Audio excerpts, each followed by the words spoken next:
All right, I'm here. Hey guys, welcome to the Real Estate Lunchbox. This is Leon Duncan. I'm your real estate agent, your real estate broker, your real estate investor, your real estate connoisseur. 18 years in the real estate business, but we just don't talk about real estate. I also talk about life, talk about things that I've learned, things that are so funny right now in the culture. We do relate it back to real estate, but sometimes we don't. So just get over it if it's not. All right, I know this is not going to be a long show today. So I'm just going to stream this probably for about a half an hour, probably an hour, okay? It's a couple topics that I actually wanted to cover in this specifically. I am working on healing right now, I'm telling you. I don't know if it's COVID or whatever the case may be, man, but I had the chills, I had the sweats, the taste gone. Man, I tell you, and it is crazy. It came on me after that Monday show, and just I couldn't get out of the bed a couple days. So I just really started getting out of bed yesterday, and I was able to just check out some topics that I thought were really interesting topics. Some things I definitely want to talk about. So I won't make this long because I've only got a certain amount of energy, but you can see I'm in my poncho, my beach poncho. This is what I wear when we're at the beach chilling.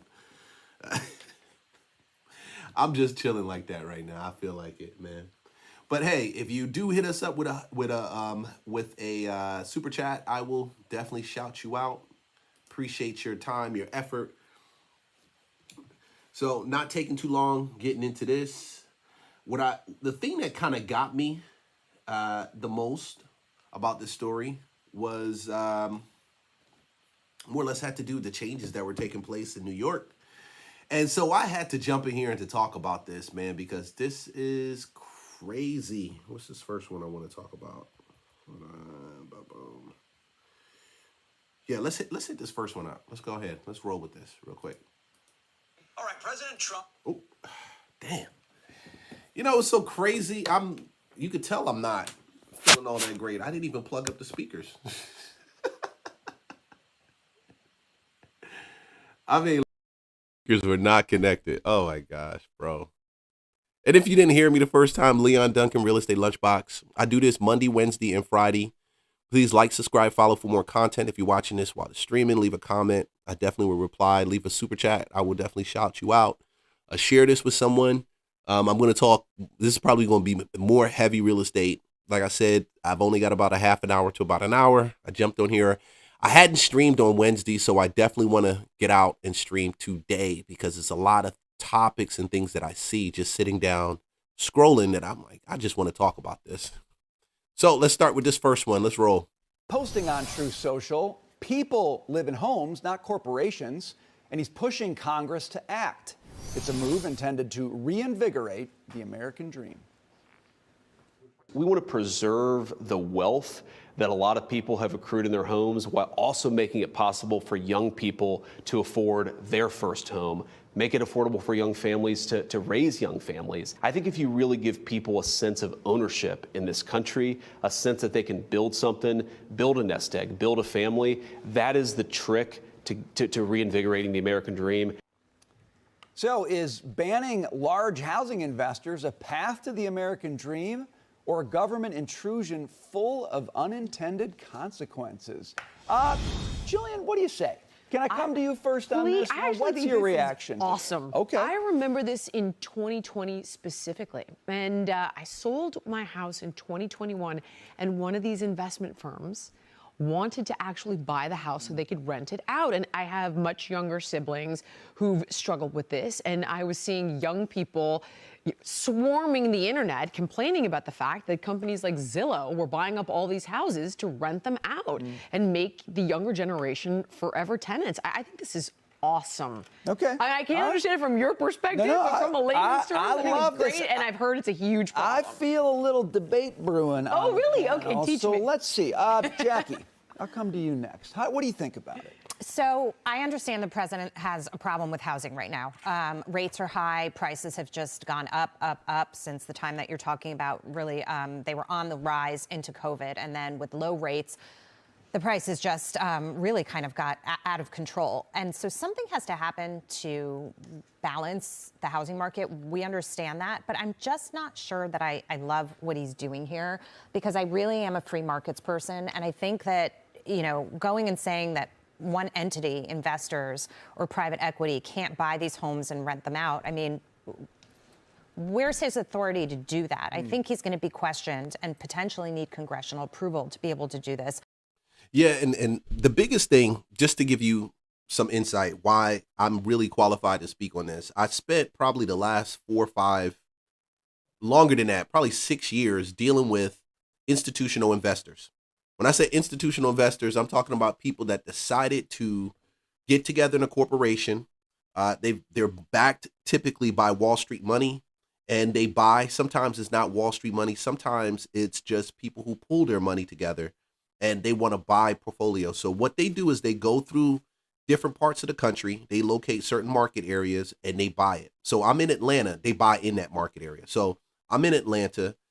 Atlanta's market, and people think it's crazy what I'm saying, but I think it's closer to about 15 to 20% of Atlanta's market is actually institutional investment dollars. So to give you an idea, if you're out looking for a house to rent and you want to rent a house, if you line them all next to each other, probably 6 out of every 10 would actually be some type of institution that owns it, some type of corporation that owns it. And you'll find that that corporation owns anywhere, can own a couple hundred homes, but they have a staff, and the staff, their responsibility is finding tenants and doing tenant placement. But they've been running this play going back to 2007, 2008. The reason why the market actually made it out of the recession that it was in when the market crashed. If you remember when the real estate market crashed and people were losing their homes and people were buying homes stupid cheap from a foreclosure. When that market crashed, a lot of the buyers came from institutional dollars. Those institutional dollars allowed the market actually to stabilize. So if the institutional buyers wasn't there to buy the house, then I'm sorry, if the primary buyer wasn't there to buy it to live in, then the institutional buyer will come in. And don't get this confused with people who buy real estate to add to their real estate portfolio. Those people are typically under 20 homes, under 50 homes.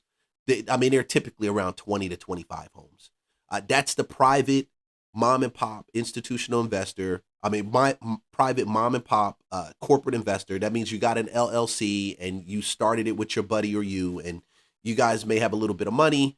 You may have a line of credit from a bank, and you're just looking for property with a certain cap rate. And we could talk about that in another day, cap rates. But they have what's called a buy box. And in that buy box, they search for properties that fit into that box. So it may be a 3-bedroom, 2-bath. It may be a 4-bedroom, 2-bath. I've seen them only do 4-sided brick. I've seen them they want to buy property, but it has to have a driveway and it has to have a garage. These are buy boxes that institutional investors go by. So when they find a property in a certain market, they put it against that buy box that determines if they buy it or not. So guess what? If that buy box is pretty large, they can end up buying a bunch of homes. So I've seen investors that buy, institutional investors with asset management companies, purchasing anywhere between, anywhere between 15, 20, 10 homes that month, 5 homes that month. Every month they're buying more because they have the dollars. So what they're looking for is the cash flow. These guys help the market come back, okay? I don't know if Trump will actually be able to eliminate institutional buyers all from the market. That sounds more like a socialist thing, like a liberal thing to do. But I do agree there needs to be some type of restriction. Just like I'm a believer that foreign nationals, from other countries don't deserve the right to buy and own property in the U.S., okay, because they're not U.S. citizens. Same thing, I believe, when it comes to real estate. There has to be some cap that keeps big money or institutional buyers from coming in and just wreaking havoc in a subdivision, because they can go buy a whole subdivision and turn around and rent it. The the buyer, the husband and wife couple, the new graduate coming out of college, they want to buy a place, they landed a great job. It's fewer and fewer of those available because institutional buyers are able to get in and buy. Which I don't think that he will get. I agree that it will create a situation that will allow more individuals to get into the housing market, which is what we want because it's been part of the American dream. I'm not taking a position on whether I think it's kind of right or wrong. I'm just looking at what he's trying to do. And I'm stepping back and thinking that there are reasons that private equity is flocking to the housing market because I have a good friend in private equity, runs a firm.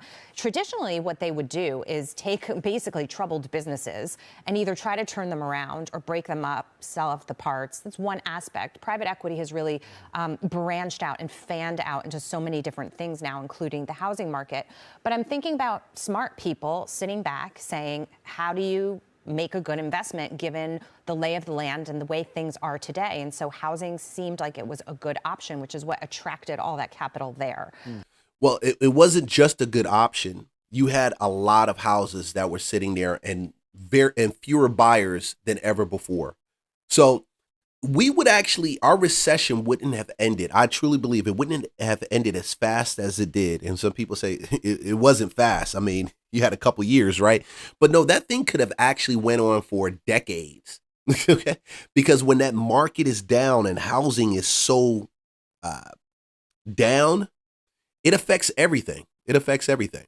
So I wouldn't penalize institutional buyers because I've worked with them and I know they're trying to build a portfolio.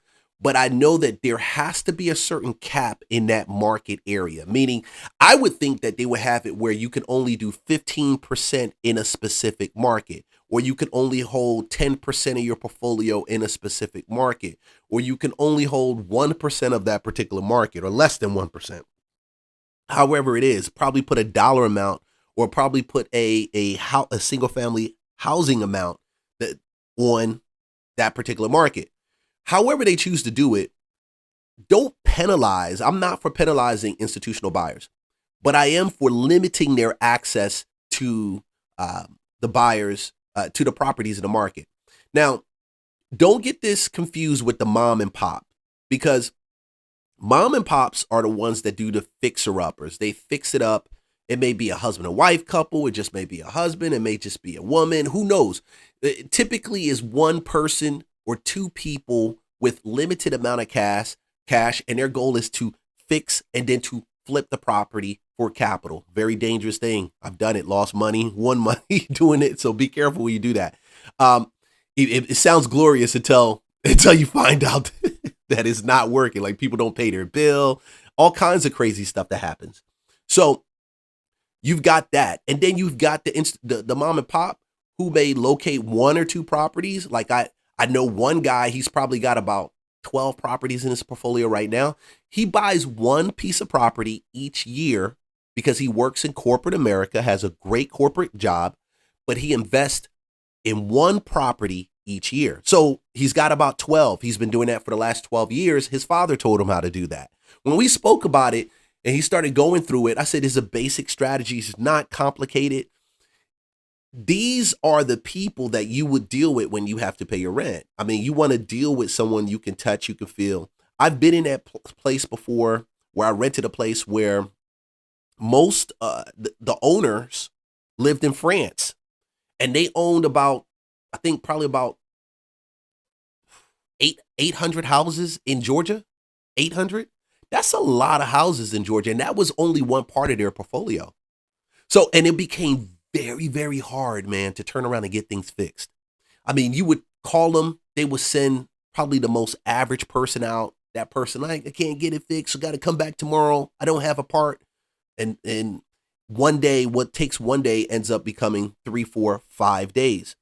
As a renter, I did that before as a renter. I don't rent anymore, but I understand that sometimes even with corporate investors, that doesn't guarantee that you're going to have a better product. Okay. But that's what happens. I just worry with the president taking stakes, government stakes in companies like Intel, and doing certain things. I think his intention is good, but I don't even though I like So him, that unintended think he should consequences overstep. issue. Okay, so I do think it's true that he wants this to be congressionally approved. That's the route he wants to go on this. Dagan, I'm going to come to you. I just throw a couple of stats out, and I see differing figures, but they're all around this ballpark.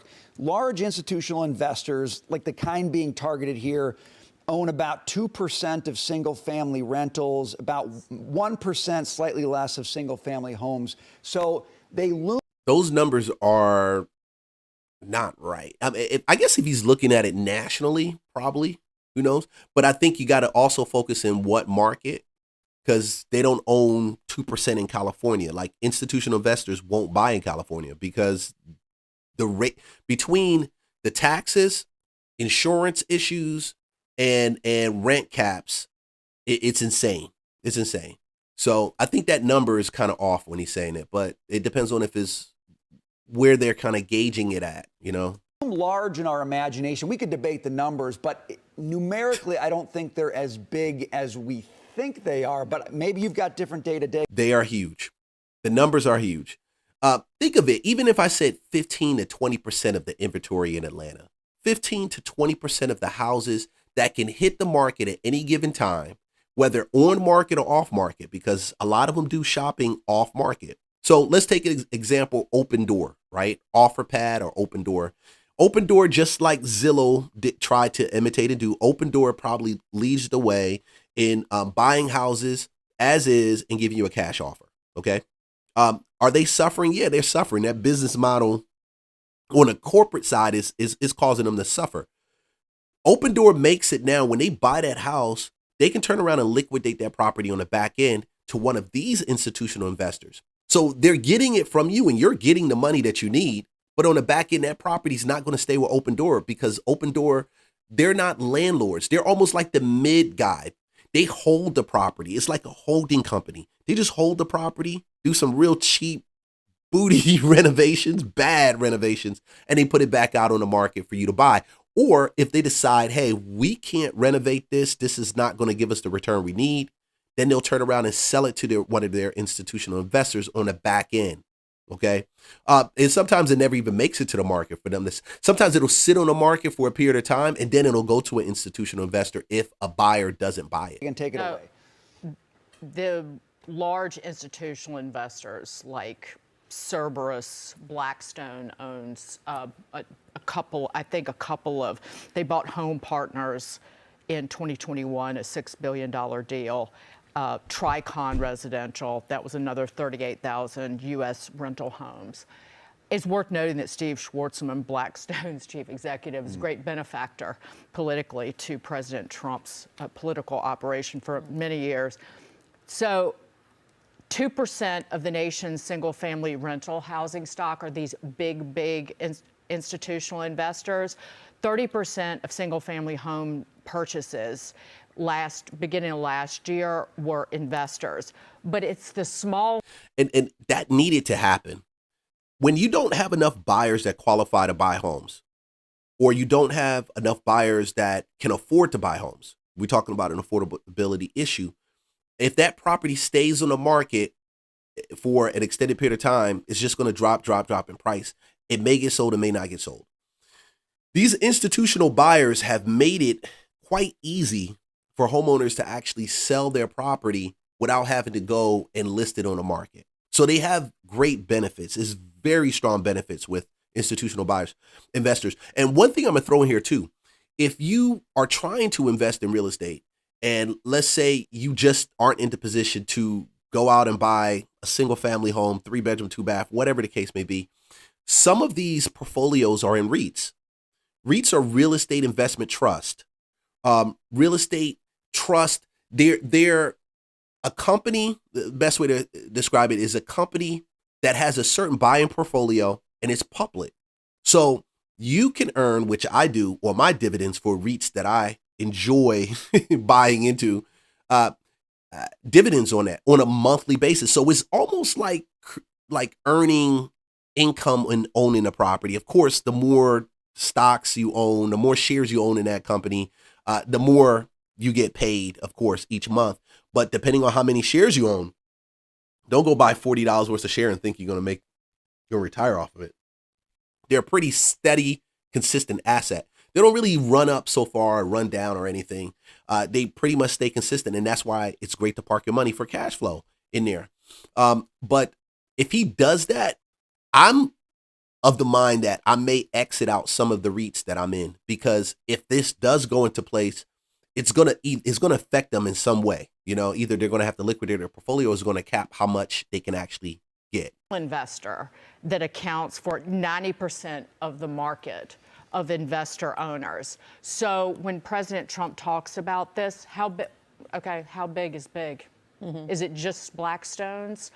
Because are you going to crack down on people who have sopped up properties, say, across Florida or Arizona, who are renting them out as Airbnbs?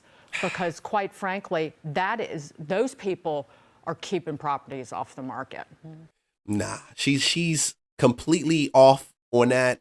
Totally different between that. Ignore it. That's a large part of the supply problem in the United States. I think that's what we're supposed to do. And then I'll add to this: the American dream isn't owning a home. Please, I think the days of the American dream being owning a home, those days are done or past. I think the American dream, based off of my opinion, friends I've spoken to, entrepreneurs I've spoken to, is owning a cash flow business that cash flows even when the market is down and when it's up. It doesn't matter. It's still cash flowing. That's the new American dream. It's less about owning a home or a property. It's less about it. But you talked about the authority. President Trump's stealing an idea from Elizabeth Warren. If that doesn't make you shake in your boots, I don't know what will.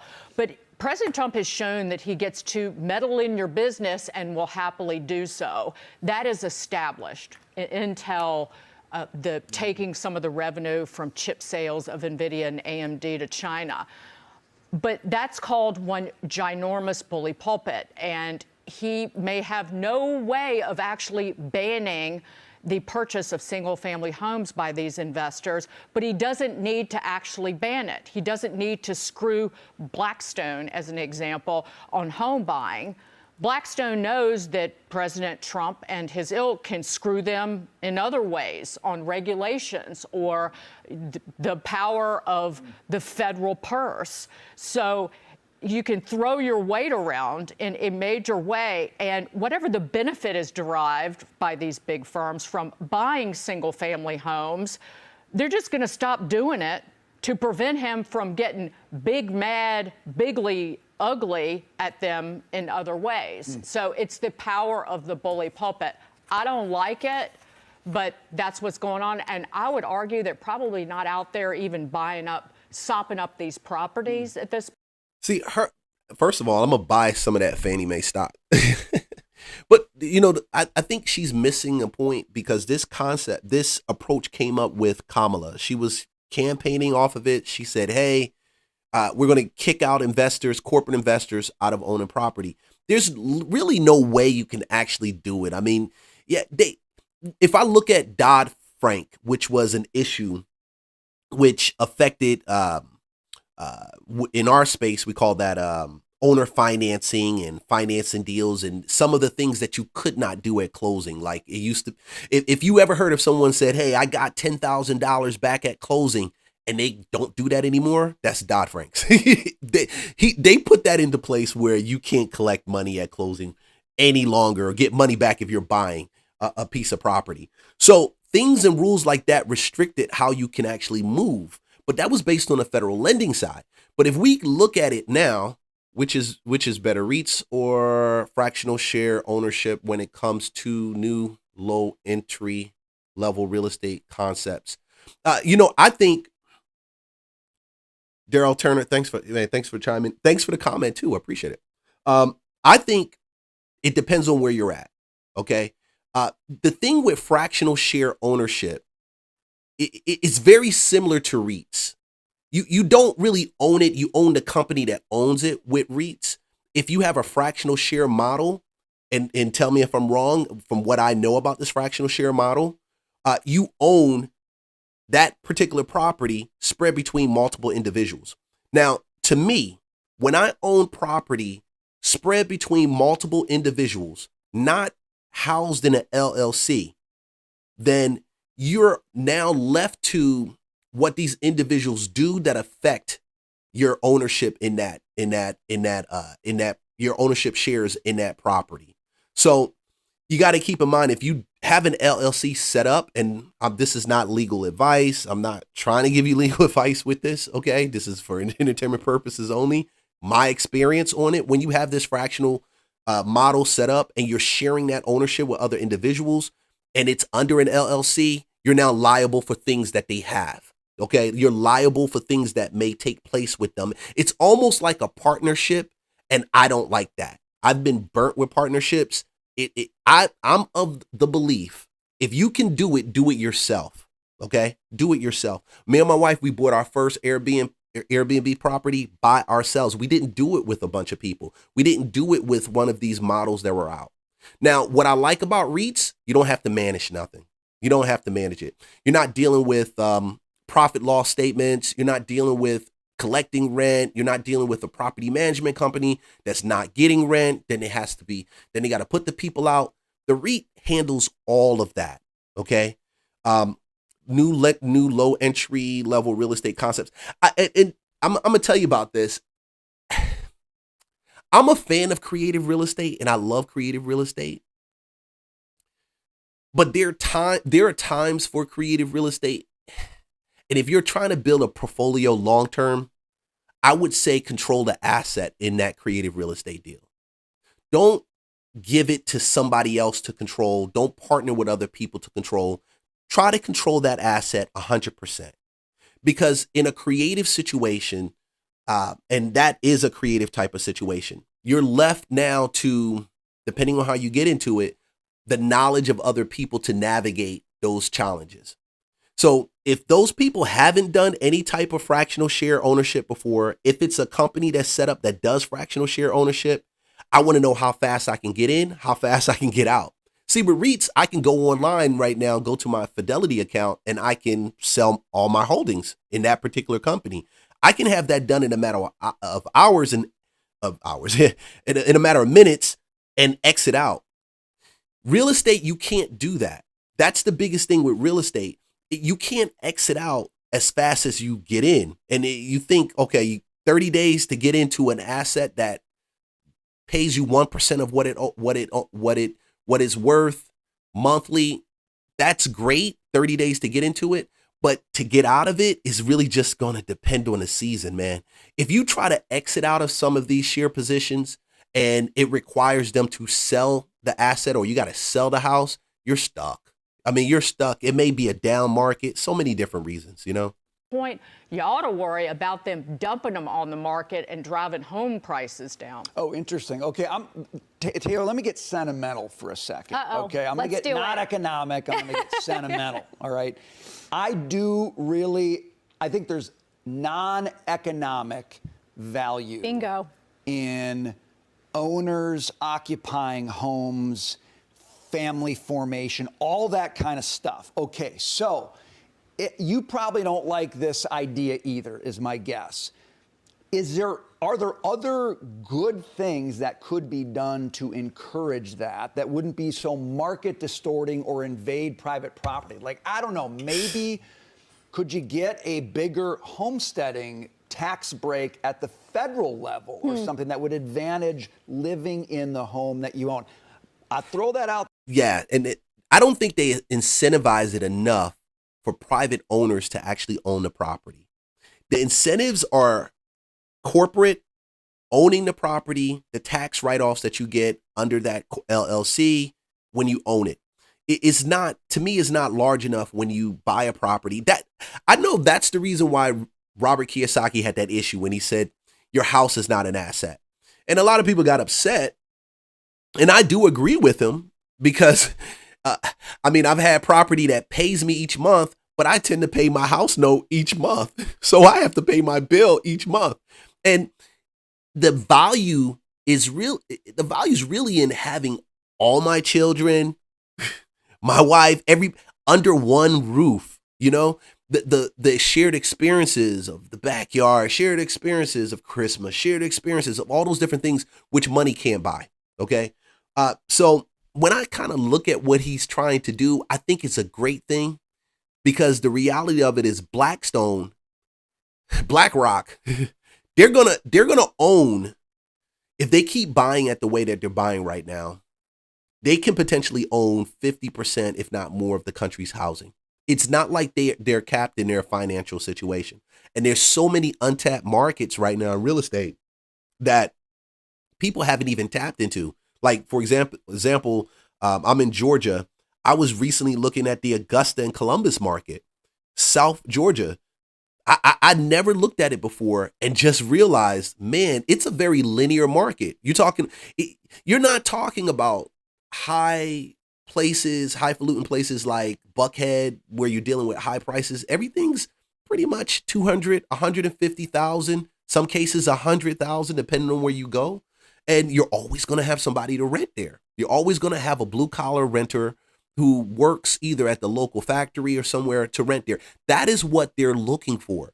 So that's what they know. That is the cash flow system. And I tell investors too, when I work with them, stick to that basic model, man. When you start doing all this other crazy stuff, which I've done so many different versions of it, you'll find out that you would have gone further, been a little bit more consistent with your cash flow, and had less issues if you just would have bought and held in a market where it slowly rises, but you're consistently getting your payment, because everybody's got to make their payment each month.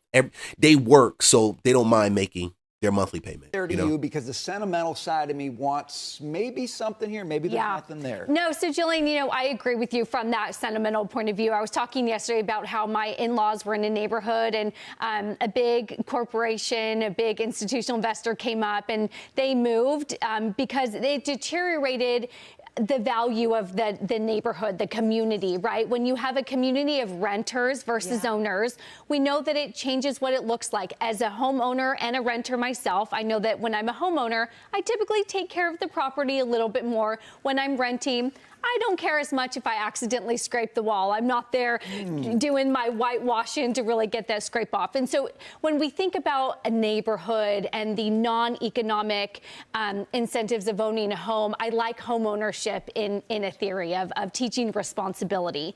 So I understand that. Brian, to your point, yes, I don't think going after a big institutional buyer is the way to do it, though there are pockets of neighborhoods that I've seen that can be impacted by that. Bill Pulte, I think, said it best. Instead of drill, baby, drill, let's build, baby, build. Let's get all that blue tape out of the way. I know we're going to talk about the Palisades fire at the bottom of this segment, right? If you get all that big blue tape, and I'm calling it blue tape, not red tape. I hear that. I would understand why Pulte and Lanier would actually want that, because they own some of the largest land. They're one of the, not one of, I think next to the federal government, if you put these builders together, they own so much land right now. They bought it so cheap. They're sitting on this land, and as they're sitting on it, it's appreciating, okay? Because, of course, the value of housing, people wanting to get houses. So I can understand why they're saying that. I don't know if that's the best, Yes, clever. Then let's build. Let's incentivize. He also said, if let's say institutional investors are banned, which I don't think it would actually happen, does that take away portions of buyers? What does that do to demand? There's still going to be so much demand for housing that if you took that segment of buyers away, that wouldn't impact it. I think we've talked on this program about big supply side tax cuts. Let's talk about supply side on the housing side, right? So much I think you can do to incentivize builders to build. Let's talk about getting those starter homes back for, at those prices that Americans can afford when they're really just starting to form families. I think those are better incentives and things to do. Really quick. Rents and home prices have actually already softened in some of the Sun Belt cities that have seen the most construction. Yeah, in Georgia, Atlanta, man, if you're in another state and you want to park your money in Atlanta, let me know. In Atlanta, you got to see, I've seen $10, $20, $30,000 reductions on properties that I'm like, dang, 30,000 reduction on it. But yeah, it is softening. I agree with it. It is softening, but I think they're not seeing it through the right lens, because while it's softening, you also have a lot of jobs that have people that have lost their jobs. So we've got a high influx of foreclosures right now that are pending, and it's constantly growing. they anticipate, even with all of the positive messages concerning 2026 with real estate, and I believe there's going to be some great opportunities out here, they still haven't put anything into place to stop the foreclosures that are pending and looming right now because of job loss, okay? Or just sheer inflation. Every time you talk about real estate, you got to think about property taxes, because that is one of the biggest things that cause people to lose their homes when you have high appreciation markets. We saw it in Georgia. I believe we saw it outside of Georgia in certain places. The more outside of Atlanta, in certain places, east side of Atlanta, west side of Atlanta, when you get out into the suburbs, you'll see those beautiful homes that are 500, 600,000, and they're going up in prices. That's affecting the tax bill. And that is the biggest thing that's going to cause people to lose their homes. I'm telling you, that is the biggest thing. That tax bill based on appreciation is going to be the biggest thing. I'm hoping that as it softens, we may not see it in 2026, but we'll see it in 2027, an adjustment in property taxes. Quickly, Jillian, I like what Taylor's saying in terms of get rid of the regulation, bring it down. But I know from where you live, and you've seen this, that moves at a glacial pace. And in politics, glacial pace isn't great when you're trying to compete for a midterm. I can't speak to the legalities of everything you guys are talking about. I just know that the system in my business is rigged for big business, and it disenfranchises and disadvantages the little guy. And when we get to the Palisades, I'm going to have a lot to say about that one. And real estate has historically been a mom and pop business. I mean, when you have the We Buy Houses, I got my Rebuy houses because I buy them. We Buy Houses, buy ugly house buyers. Those are just franchises of mom and pops. I felt like it was out of pocket for a lot of these big businesses to get in and start manipulating that format. They literally took the same thing and they started using it, giving lower quality, if any quality, to the people that were buying the houses from them. And it's not a good look, man. It's just not a good look. So I want to touch on this right now with Mamdani. So let's talk about what he plans on doing with real estate up in New York, because his real estate move in New York can be one of two things. I think it's going to border on socialist. And it's going to be socialist. It's not just going to border on socialist. I think it's going to go to the point where it can affect the constitutional rights of ownership. And they're going to get involved in that. And he's going to push it. And I think he's going to push it really big. Assistant Attorney General for Civil Rights at the DOJ, Harmeet Dillon, responded with this. New York, consider this your official notice from the Justice Department. We will not tolerate discrimination based on skin color. It is illegal. Civil rights is paying very close attention. Now, Mamdani responding, he's standing by her. He said, we made the decision to have Sia Weaver serve as our executive director for the mayor's office to protect tenants, to build on the work that she has. Hey, I'm going to stop it real quick. Hey, Daryl, so before I even get into this, I'm going to answer this comment real quick. Because I'll totally forget it and start rolling. My apologies, man. You said, in your opinion, what market segment is private equity firms targeting right now between real estate, fast food, and casual food, dine-in senior assisted living communities, or AI data centers? Senior living is going to be big. It's been big for the last 5 years. It's going to get bigger, I think, over the next 5-10 years. Senior living is probably one of the biggest areas right now for private equity funds to target. And I knew it was actually big when I was listening to, there was a report, and Robert Kiyosaki was actually talking about it, how they started diverting a lot of their assets over to building senior living projects, taking raw land and building it from the ground up. Right when I was listening to that, within a matter of probably a month or two, and I'm in East Cobb out here in Atlanta, outside of the city of Atlanta, 2 senior living pieces popped up like literally less than 5 minutes from me. But you know what's so crazy about that senior living play? There's no market cap when it comes to rent, when it comes to monthly. I've seen those senior living places do a 1 bedroom, 1 bath. 1 bedroom, one bath. My wife called me. She walked into it. My wife's in sales too. She's doing a sales call and she had to meet with them. She said, man, a 1 bedroom, 1 bath, almost like a studio, $2,500 a month. And they're paying it. Matter of fact, they were sold out. And the whole building had about 115 units, I think, 120 units, somewhere around there. Senior living is huge. You don't need to even develop land for it. You could take a house and convert it. You could take a subdivision, convert. Senior living is huge. The data play, I think, is the second largest, but I don't know if it's a private equity play. But I do know in some places like Atlanta, outside of Atlanta, going into South Georgia, we're seeing a lot of those studios convert and stop because they're not making money as studios no more. They're going to the UK. They going wherever they're going. Start to convert over to data centers. So that is a huge play. But that data center play, you're talking about thousands of acres, hundreds of thousands of acres, big, where you can get a senior living center under 10 acres and you can build it up from there. I haven't seen anything when it came to a rush on fast food, on casual food dining. I haven't. It's really just been more senior living and data centers. That's been the two biggest plays right now on the corporate private money equity side. And any of the private guys that contact me, because they contact me I always get it.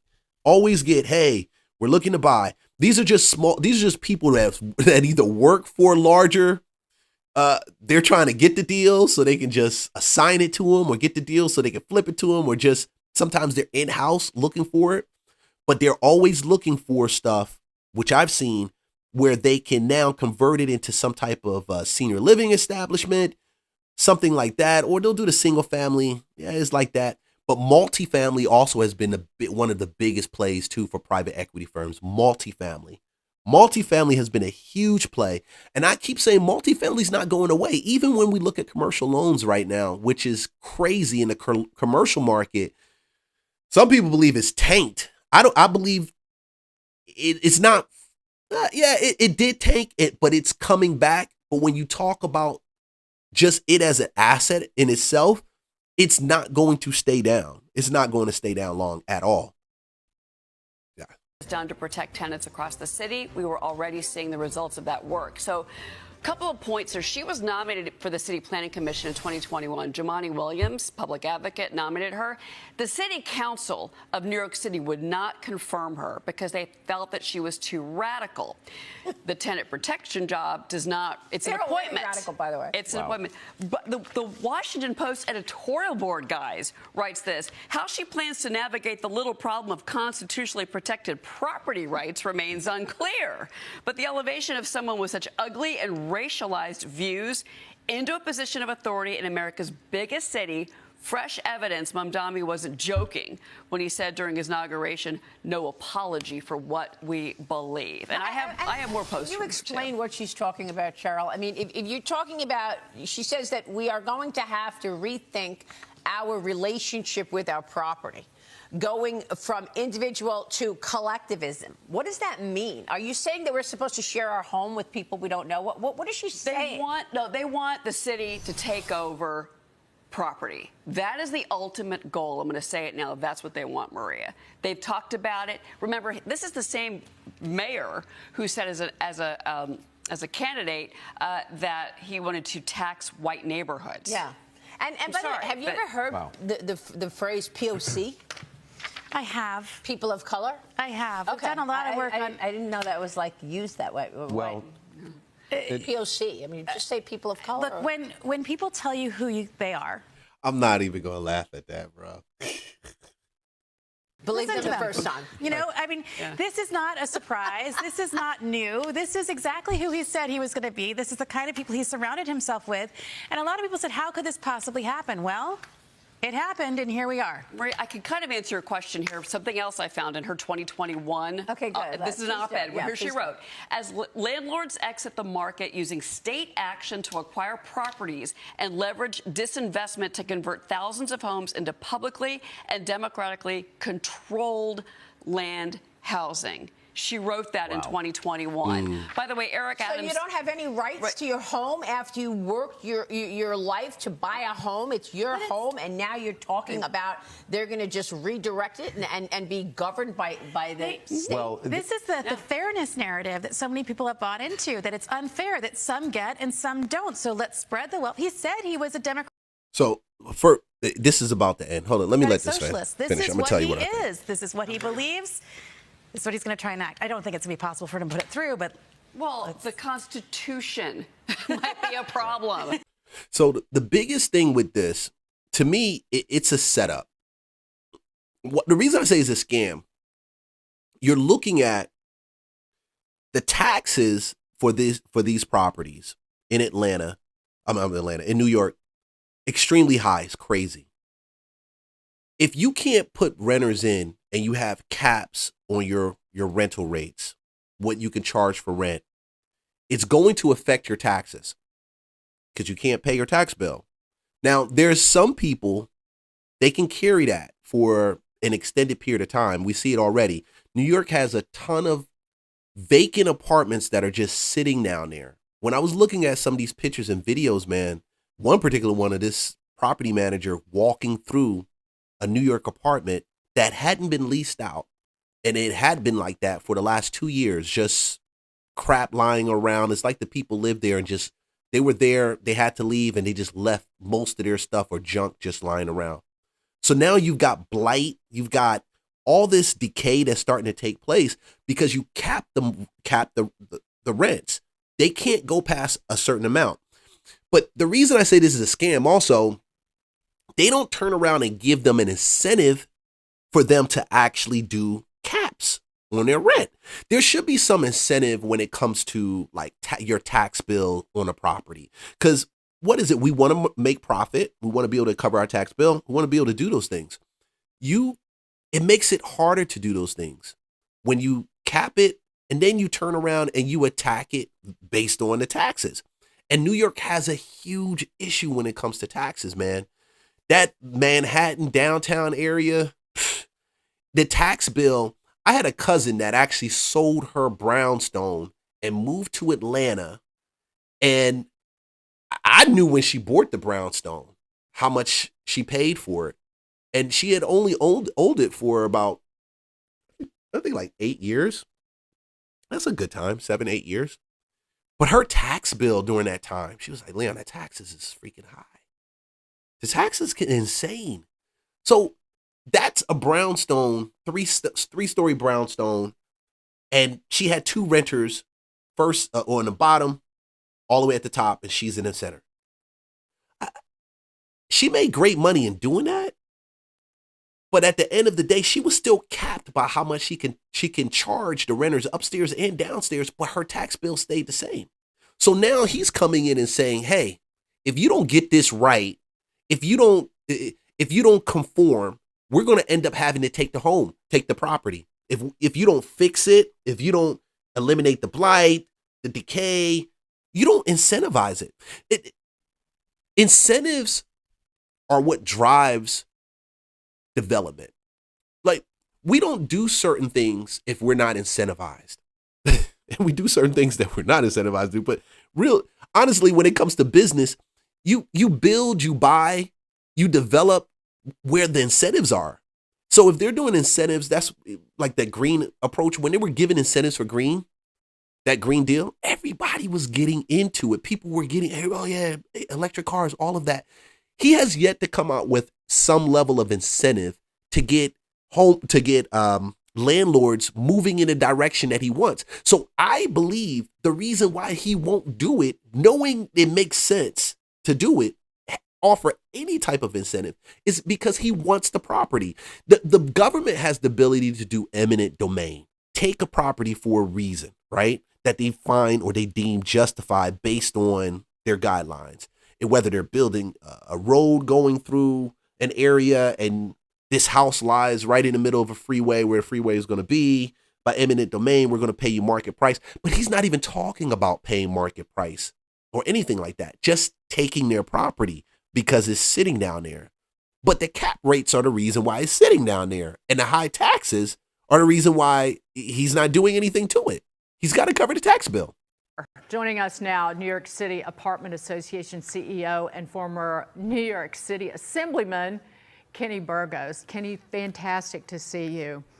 I would describe you as a liberal, and I don't mean that as an insult. You know Sia and Zoran Mamdani. Is she as far left as she comes across in these tweets she tried to delete? Sia Weaver's been a fixture in state legislature and New York politics for as long as I've been around, and I've been in New York politics over a decade now.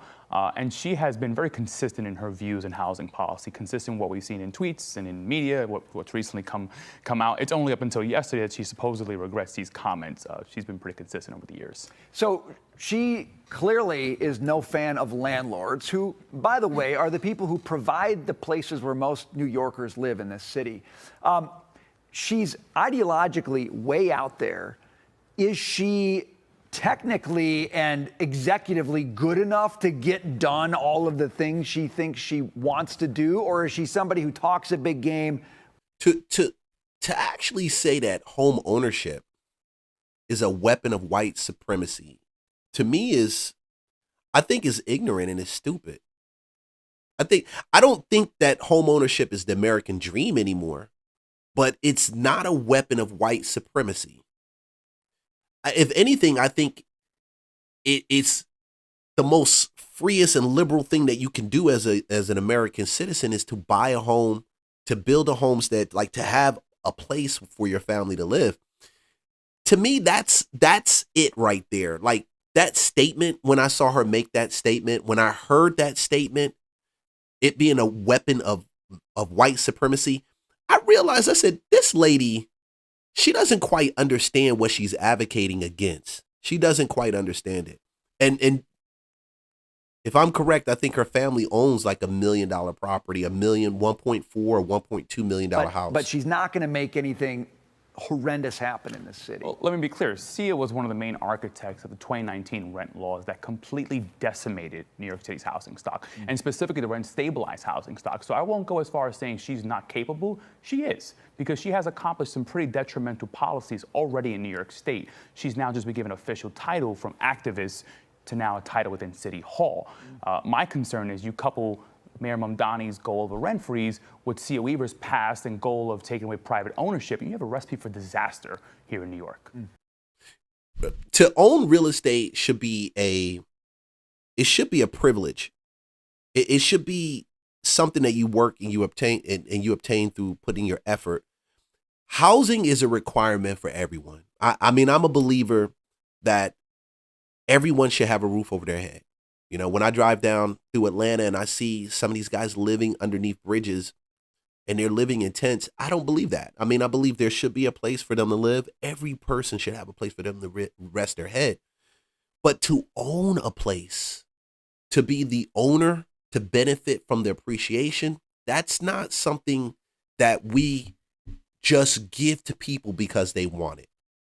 So to say that property should be a collective good, it's a play on words, because property should be a collective good, but property ownership shouldn't be something that's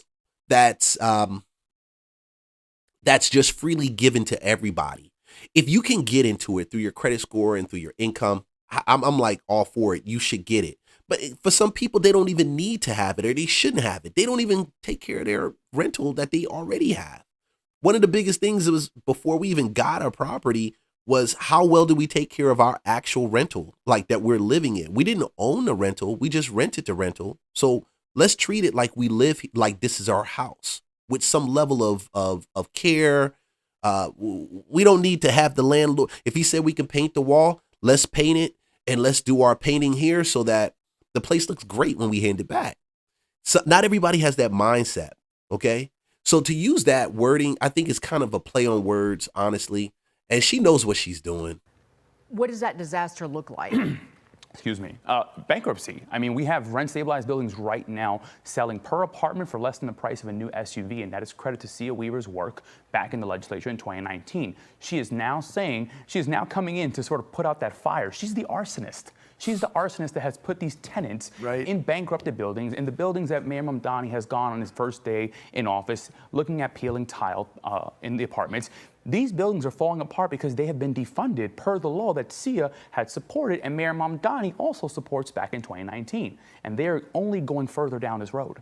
So here's the plan I see them kind of rolling out here, and it's very insidious, but it's part of what you said. So you don't let them pay for maintenance in these buildings. Hence, you have maintenance problems. You have, I mean, really probably awful places to live. The city comes in and says, these are awful places to live. If you don't improve them, then we're going to take it over, or you're going to have to sell it in order to get out of the mess. And then, of course, the city council, it sounds like, is ready to tee up a new law that says if you sell your building, you got to give one of these kind of Sia Weaver-led nonprofits first crack at buying it.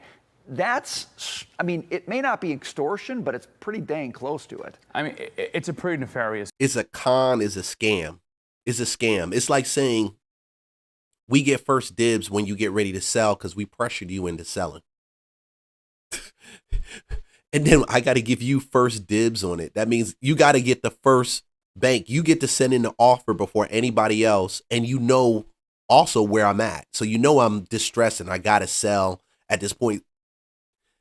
The biggest scam I've seen before. Plan here, right? But they don't understand. It's sort of like the dog that caught the car. You know, they've made this bed and now they're in City Hall. They can't manage NYCHA. NYCHA is 174,000 apartments across the city of New York. Rent stabilization is 1 million. So they have now made these apartments effectively bankrupt with no path to saving the 2-point-something million tenants who live within them.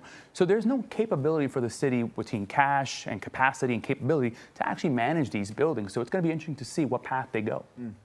Well, it's the path of just devastation of people's living quarters. I mean, I've lived in New York until I moved to New Jersey not long ago for 3 decades, for 30 some odd years. And public housing is a nightmare. And that literally is the path that these people want for New Yorkers because they control it. It is not about affordability. It is about power and control. Yeah, I mean, this is a big thing that I took on when I was a state lawmaker in the Assembly back when I was elected with Zor Mamdani in 2020, right? Was addressing affordability. I am and was a Democrat. I represented the Southeast Bronx. But I recognize you don't do this through catchphrases and ideology. Since these laws have been passed, what have we seen? Rents have increased in New York City. Our vacancy rate is 1.4%. We're seeing lower quality of housing. We're seeing the violations go higher and higher. Right. So we have to look at the metrics here. We can't judge policy on intention. We have to judge it on results. And the results are showing it's not working. Well, Kenny, you're fighting against it. We'll keep up. It's going to rent, like property is going to get worse up there. The condition of property is going to get worse. It's not going to make the situation better. It's actually going to make the situation worse, a whole lot worse. But I guess I'm kind of wondering. I think personally that's the scheme. I personally believe that's the scheme. We make it hard for landlords to own so we can take the property back. And honestly, they believe once they're in New York and they're in New York now and running New York, it's going to take like an act of God or something very, very detrimental, like something big to kick them out of power. It really is. Their mindset right now is if we can take anybody's property and we can convert it, we can do a better job than the landlords. But I keep saying you made it hard for the landlords to even do what they do, you know? So let's go over to Chicago, man. I did something on Chicago. I did a video. It's in my playlist, man. Under the real estate playlist on my channel. By the way, hey man, if you're looking at this, please like, subscribe, follow. It definitely does help the algorithm.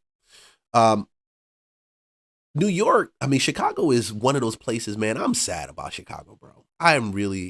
Chicago really is upsetting.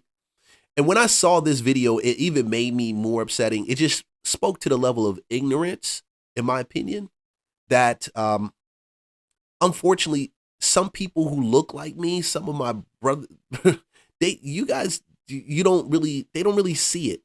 They don't really see it. The level of manipulation and control when it comes to real estate, because real estate is a dirty game, bro. Let me tell you, there's a lot going on in real estate at one time. But the level of manipulation and control that has you. Anyway, let me play this and then we talk about it afterwards. Back here at home, faith leaders gathered with community members outside of Trump Tower this morning to protest property tax hikes. They're calling those hikes a modern-day land grab that's devastating the west and south side. They met at Trump Tower because they say that building's property taxes were reduced, while people living in West Garfield Park in North Lawndale saw their taxes go up as high as 133%. They are condemning the Cook County assessor and the Board of Review for what they call targeted property tax hikes on poor and working class families. Faith leaders say this is a moral crisis, not just a financial problem, and they will not back down. Because for those of us in places like West Garfield Park with a 133% increase, Lawndale with a 99% increase, Inglewood with an 80% increase, and listen, this guy right here is dumb. He's a real ignorant pastor. And that's the saddest part. The saddest part is these pastors, not all pastors, because I know not all pastors are the same, but pastors that will take the time to go all the way down to Trump Tower and stand in front of Trump Tower and say Donald Trump is the reason why these taxes are the way that they are. It proves to me the level of ignorance, stupidity, and manipulation that's taking place. They want you to believe that Donald Trump is the reason why their taxes are high. Whether you're a fan of Trump or a fan of Trump or not, one thing you have to understand is that the reason why people buy commercial real estate under a LLC, you have tax breaks owning a commercial piece of property. That commercial property generates property taxes, which goes right to the city. They even offset the taxes that residential properties will pay within that same jurisdiction, because you view that commercial property as a larger income generating. And it is. I mean, you try to tax my house, my bill is going to really stay the same. I don't make income out of my house. Look at this. But not in the caliber that commercial properties make income. I mean, you can have a nail salon, you can have a barbershop, you can have a bunch of other businesses in that strip center or even in that building. But this guy gets up here and he goes down to Trump Tower and he says, hey, we're pointing a finger at Donald Trump because he's the reason why the Garfield Park has 95% tax increase. I think it was Lincoln Heights. I think they had 135% tax increase. I was like, dang. I mean, imagine your tax bill being $2,000 and you take that $2,000 a year and you increase it by 135%. It is insane. But they're there because, you got to stay with me on this, they're there because they chased all the businesses out of downtown. When you don't offer incentives for businesses to be there, those businesses don't set up shop. So people don't get jobs that they would normally get by that business being there. Those businesses create income opportunities for people that need it, whether they're living in downtown Chicago or in the surrounding area. So now you slowly start to see the cause of the cause of that collapse in that area, some of these blocks in these areas. No income, no opportunities. You're chasing these income opportunities out of the city. You don't incentivize them to stay there.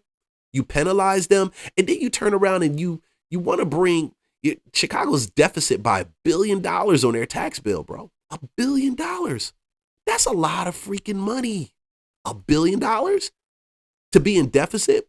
And out of that billion, I think when I looked at the number, I think their illegal immigrant taking care of migrants, I think it made up roughly about 500 million. probably 700 million, I think of that. Correct me if I'm wrong. Leave a comment. I don't know if I'm right with that one. I believe it was somewhere north of about 500 million. But you as a pastor, I can tell you don't have a church. I can tell you don't have a building. You probably have a church in your home, but not a building. This is the most ignorant thing that you can even imagine. You can't even call yourself a faith leader when you do this, man. You can't, because you're twisting the situation and you're not addressing what the real problem is. The real problem is the same black people that you advocated for to get into these offices, these positions in downtown Chicago, to become, Brandon Johnson, mayor, and all these other positions. They're the ones that voted these previous increases into place. They're the ones that said it's okay for us to do it. And they're the same ones that are rolling that cost on to Lincoln Heights and some of these other places, communities around Chicago or in Chicago. They're causing the problem. They're the author of the problem. They're the author of the problem. They don't know business. They have no sound business acumen. I don't know why they're there. One of the things with politics, I always believe you should be a business person with politics. You don't have to be a graduate from one of the top B schools. I mean, I'm not saying that, but you should have some level of business acumen. I should be able to put you next to other people that do that same job in the private sector, in the corporate arena, and you should stack up to them in comparison. But no, they refuse to do it. They refuse to do it, man.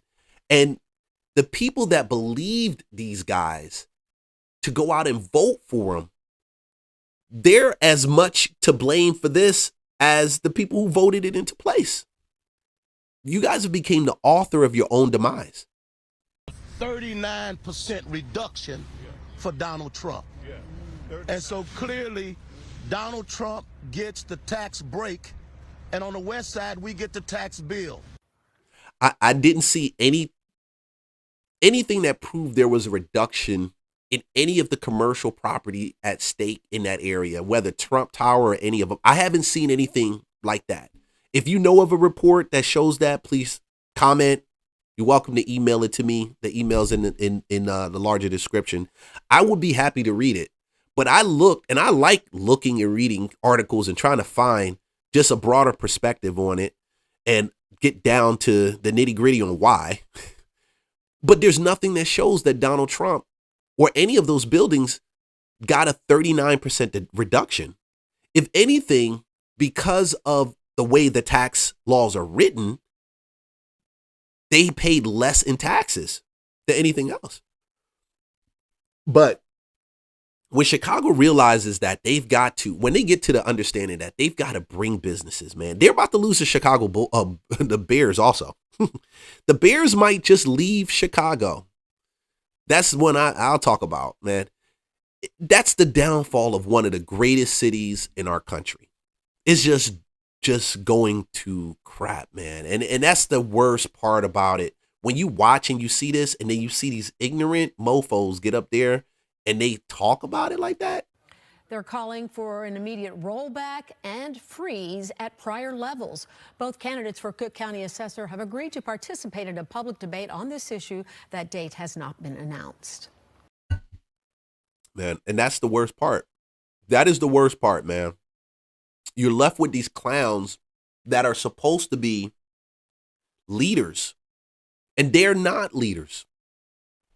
If anything, they're the complete opposite of leaders. They're the reason why that city's falling apart. All right. Hey, I wasn't feeling good, man. I didn't do the Wednesday stream because I literally, while I'm talking to you right now, I got chills going down of my back. And I got it because, I don't know, man. My wife said it was some fog. She sent me some TikTok. This guy said, when the fog starts, then all of a sudden we get sick. What's in the fog? I don't know, man. We got a lot of fog in Georgia right now, in Atlanta, where I'm at. I don't know. But I'm probably going to wrap this up. But before I wrap it up, there's two stories. Now, this is not in the place of real estate, but, if you know anything about this channel, if you've seen anything about it, like, subscribe, follow.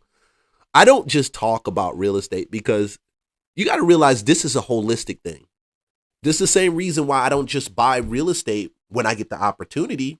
I buy REITs. I buy stocks. When people compare real estate versus stocks, I don't believe it's a real estate versus stocks thing. I think it's, you just build it out. You got stocks, which you can easily liquidate, and you got real estate, you got a hold, but it gives you so many tax advantages. So I just don't talk about real estate. I like the holistic part, but I don't like to also keep it heavy too. All right. So let's run this real quick. A Detroit bus driver and her supervisor left a running city bus for a romantic rendezvous, leaving riders stuck and frustrated. This was just one of the issues uncovered in a new report from the Detroit Inspector General. The report says the two were caught being romantic during work hours multiple times, causing long delays. Noel Friel spoke with city leaders tonight. And Noel, this report claims management failed to investigate this properly. Yeah, that's right, Kimberly. The Office of Inspector General found that supervisor and employee were having what it called romantic interactions both on the city bus and during working hours. But the even bigger problem, according to this report, is what happened after that relationship was discovered. All right. If you like this seems so preschool to me. I remember growing up and I would dip out and call in sick to my dollar store job in order to go hang with the girl that I was, trying to get with. This is the equivalent of it, and this is what high school students do.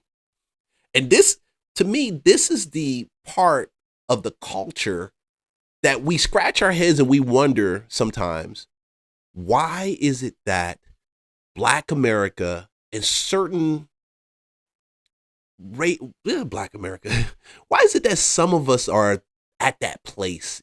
Some of us get it, but then we have a large amount that don't. And I believe it is our responsibility to help those that that don't quite get it, But this is so high school. It's so high school.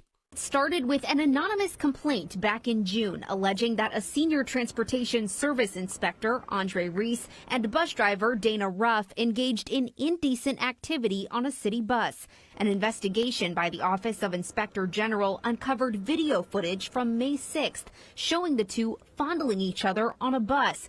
And they got you on video too? Reese then reported an unsubstantiated mechanical issue with the bus, took the bus out of commission, and took Ruff to a fast food restaurant, disrupting service for 115 minutes. On May 20th, it says Reese and Ruff again met up multiple times during Ruff's route and at one point abandoned the bus while it was still running. That day, DDOT received a complaint via a customer assistance form about the abandoned bus, but Inspector General Kamal Marable says leadership didn't investigate it properly. We found out that the supervisors who were responsible for dealing with this type of issue were very lenient in their response to it. DDOT Superintendent Howard Bragg classified their actions as a Class 4 offense, which would normally be punishable by a 30-day suspension followed by termination. Instead, he gave them both 5-day suspensions. Marable says he never reviewed the video footage of the two inside the bus. For some reason, this individual only chose to review the footage basically from outside of the bus and not the full interaction. So we found that very problematic. Yeah, and I think the reason why he only did a partial review of that footage is they either know him or they have some connection to that person that's actually doing that. But we also got to consider that I think Detroit, they're union right there. So getting rid of them when it's not no big violation, it's still a big violation in my opinion. In my opinion, that's a huge violation. But they got the favor. They got a soft touch right there. But I think they just kept on going, man. The Office of the Inspector General is now recommending discipline for Bragg and the DDOT Assistant Director, additional consequences for recent rough, as well as policy reform and enhanced training for DDOT leadership. The real victims in this were the citizens who were waiting on buses that did not come on time because you had individuals who did not take their job and their responsibility seriously. And in a statement, Executive Director of Transit Robert Kramer said DDOT is already implementing some of those recommendations, saying in part, quote, "We will ensure that employee disciplinary actions align with the city's human resource standards and improve processes to prevent discipline not being applied appropriately in the future." DDOT will submit a response to the Office of Inspector General by January 23rd. There was also another version that I saw of this where they had people that were still on the bus when they linked up. They like left the people and went to link up for whatever reason. And that's the only reason why we know about it, is simply because the people that were left there got upset. Man, you got to draw a line between your business and your money and this relationship thing when it comes to women. I blame the guy. I really do. I don't blame her. She only did what she wanted to do, like what she thought she can get away with. It was her supervisor. And she's a female with the supervisor, a male. He just can't wait till after work to link up with her. You can't. I mean, that's the most stupidest and craziest thing I've ever seen. I've never seen it like this. Maybe they got caught and it happens already. It maybe happens on a regular, but they just got caught in the middle of it. Bro. And the union is the reason why they're still there, honestly. It's just the union. Hey, man, social media ruined love. Social media ruined love. Yeah. Because, yes. Yeah. My moms and pops, they never had us. No, they ain't tampered. They ruined love. My moms and pops ain't have a fucking dollar, and they was together for 50-something years. And no matter what fucked up he did or whatever the case may be, they worked this out. Moms and pops was around before electricity. It was barely there. You talking about social media. What I'm saying is, thank God we come up at a time where it wasn't social media, because they force you to leave your partner now. Before you discuss with your partner now that, yo, I think this ain't working out, they throw the line on the shade. Yeah. I had to get this because Fat Joe's right, man. I've seen so many. My wife walked in the other day. She said something interesting to me. It was about a friend that she cut off. Now, the girl followed her on social and all kinds of stuff before, you know, but she ended up cutting the girl off. Social media, while the girl's looking at our social pages and things we do, social media will cause you to believe that, one, if you're a guy, the woman that you have doesn't meet some type of standard that is fictitious. You're measuring her standard based on what other people say. And for that reason, we don't tend to see, and I'm 19 years married. This is the only reason I can give you advice. I am freaking 19 years married in this game. When I got into real estate, I also got married that same year. I don't know. God was just like, we'll get you a job because you got to take care of her. She expensive. Yeah. And she ain't cheap. But I know what I signed up for and I'm cool with it, you know? But social media will have you confused and have you living out other people's standard. I mean, other people and what they like in a woman, what they don't like in a woman, it will screw you up. Prior to social media, it was just women sitting down and they had conversations. And I know a woman, she was married, and all of the chirp that was taking place when the husband cheated on her, she went to the church and the people there, and the people said, yeah, you need to leave him. She left him. Worst decision she made. Worst decision. Now we take that and we put it on social media. It's that amplified 100 times, 1,000. Don't do this. Don't find your purpose through social media. Don't find Don't let social media tell you, or the people that you hear tell you that reinforce some negative thinking in you. The only reason I can actually even talk about it again is 19 years of marriage, and we're 20 years married this year. 20 years married. But I had to learn, my wife learned, we don't listen to what happens on social media, what people say. People drop comments and say stuff in my wife's YouTube and on her stuff all the time. I mean, I had one dude say something to her that was like, hey, he said, I can go ahead and work on something. It was the car. I think she said, yeah, I got to drop off the car. We got to get the brakes done. Joker said, yeah, man, yo, you're pretty. I can go ahead and take care of the car for you. You know what I'm saying? I'm a mechanic. I'm in Atlanta. I'm 15 minutes south of Smyrna. Ah, man. But it'll screw some people. Imagine if you had a weak-minded woman. You had a woman that, let me go check that out. We live vicariously through these social media influencers. We shouldn't do that. They like, and done.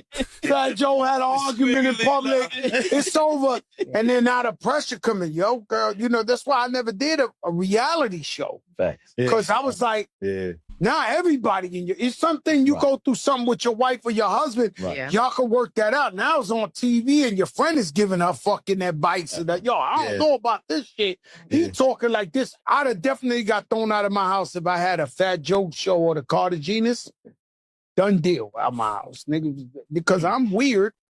I'm unorthodox, but my wife understand me. But if you watching on TV, you're like, fuck him. Get rid of him, girl.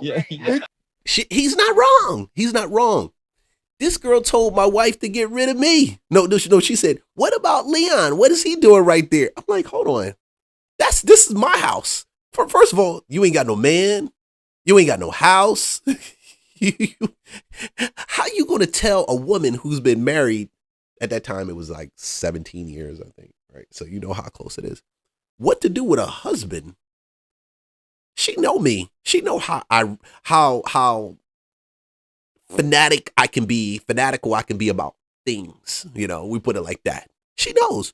She knows, and she signed up to stay because she saw it the very first day. I ain't hide nothing. And that's the problem with social media. Y'all need to stop hiding. A lot of times, y'all need to stop dressing it up and just freaking be you at the end of the day. See, I learned this. If you're you and she's her, she's going to tell you if she don't like you. And you should be happy with that. If anything, you should be like screaming, because discovering that now on the front end is different than discovering it when it's 2 years, 3 years later in a marriage because you guys wanted to pretend to get to that point. But he's right.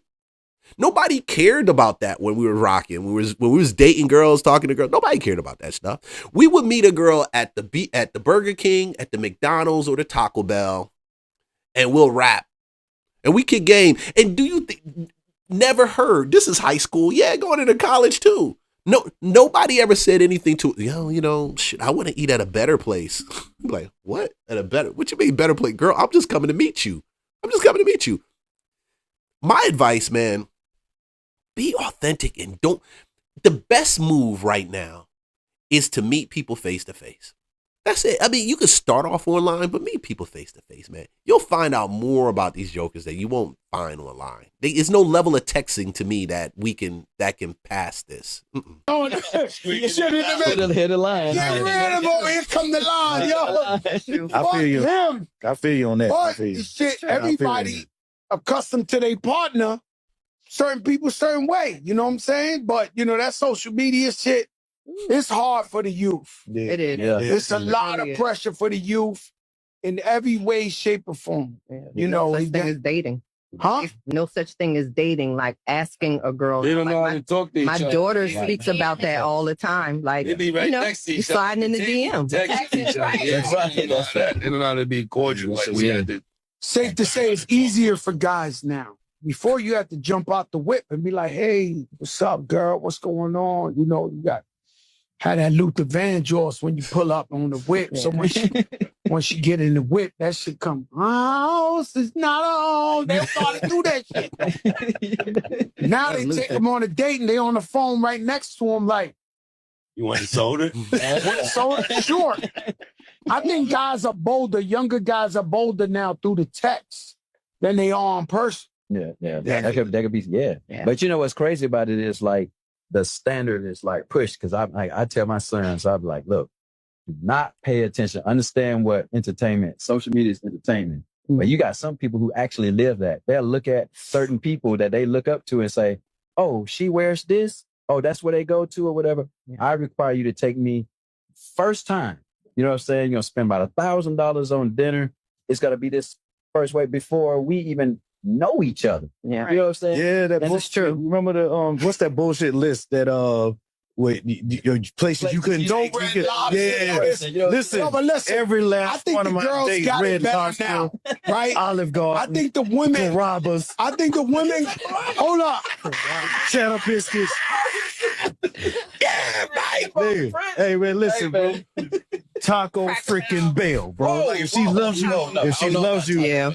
I mean, yeah. We want to eat a little healthy. You gotta go to you gotta Taco Bell for a date. See, I never had Taco a Bell problem did. because I like to CVS. eat. I'm fat junk.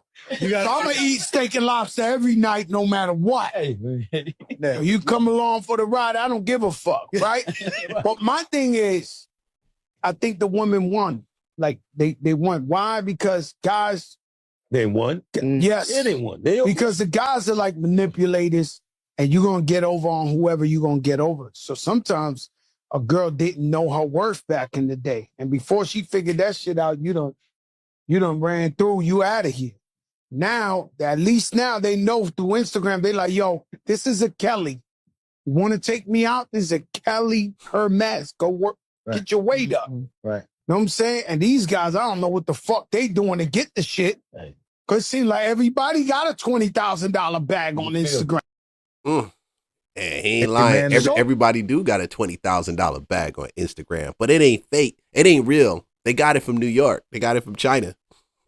Yeah, guys, like, subscribe, follow for more content. I'm about to be out of this place, but I'm going to tell you real quick. Check this out. The only reason why young guys suffer right now and probably will suffer with social media, there's no push to get your word game up. Like your conversation, there's no push to get it. I've seen young cats, like this young dude talking to my daughter.